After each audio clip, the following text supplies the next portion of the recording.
Isang araw, laking gulat ng isang lalaki nang umuwi siya sa kanilang bahay.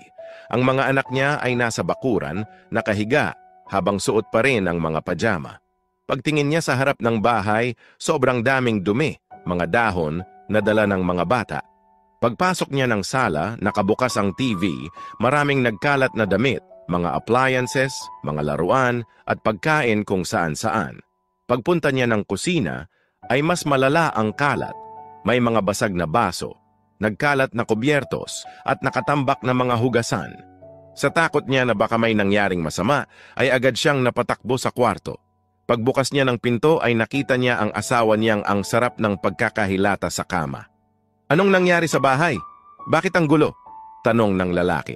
Sumagot naman ang babae ng, "Naaalala mo ba kapag tinatanong mo ako kung anong ginagawa ko maghapon? Pwes ngayong araw wala akong ginawa." At napakamot na lang ang lalaki sa ulo. Lesson: ang pagiging housewife ay isang mahirap na trabaho. Bukod sa sobrang nakakapagod, ito pa ang trabaho na walang sahod.